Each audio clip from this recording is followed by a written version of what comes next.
guys, it's Miss Carrie. I heard that you've been missing me. I have missed seeing you guys at school every day too. So I would like to read you one of my favorite books. It's called Giraffes Can't Dance by Giles Andrade and Guy Parker Reese. Giraffes Can't Dance. Gerald was a tall giraffe whose neck was long and slim, but his knees were awfully crooked and his legs were rather thin.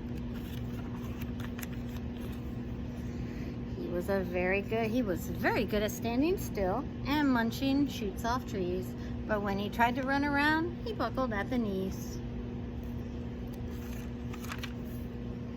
Now every year in Africa, they hold a jungle dance where every single animal turns up to skip and prance.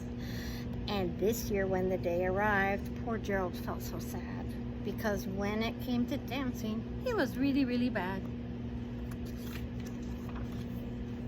The warthogs started waltzing, and the rhinos rock and rolled. The lions danced a tango that was elegant and bold. The chimps all did a cha-cha with a very Latin feel, and 8 baboons then teamed up for a splendid Scottish reel. Gerald swallowed bravely as he walked toward the floor, but the lions saw him coming, and they soon began to roar. "Hey, look at clumsy Gerald," the animals all sneered. "Giraffes can't dance, you silly fool. Oh, Gerald, you're so weird." Gerald simply froze up. He was rooted to the spot. "They're right," he thought. "I'm useless. Oh, I feel like such a clot." So he crept off the dance floor and he started walking home. He had never felt so sad before, so sad and so alone. Then he found a little clearing and he looked up at the sky. "The moon can be so beautiful," he whispered with a sigh. "Excuse me," coughed a cricket. He'd seen Gerald earlier on, but sometimes when you're different, you just need a different song. Listen to the swaying grass and listen to the trees. To me, the sweetest music is those branches in the breeze. So imagine that the lovely moon is playing just for you. Everything makes music if you really want it to.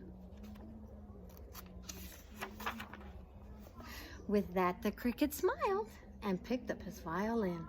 Then Gerald felt his body do the most amazing thing. His hooves had started shuffling, making circles on the ground. His neck was gently swaying, and his tail was swinging around.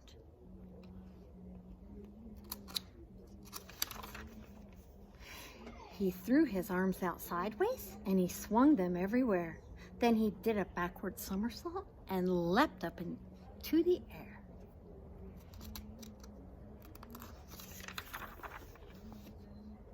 Gerald felt so wonderful, his mouth was open wide. "I am dancing, yes, I'm dancing. I am dancing," Gerald cried. Then one by one each animal who'd been there at the dance arrived while Gerald boogied on and watched him quite entranced. They shouted, "It's a miracle, we must be in a dream. Gerald's the best dancer that we've ever seen." "How did you learn to dance like that? Please, Gerald, tell us how." But Gerald simply twirled around and finished with a bow. Then he raised his head and looked up at the moon and stars above. "We all can dance," he said, "when we find music that we love." The end. Giraffes Can't Dance. I hope to read a book to you guys again real soon. I miss you.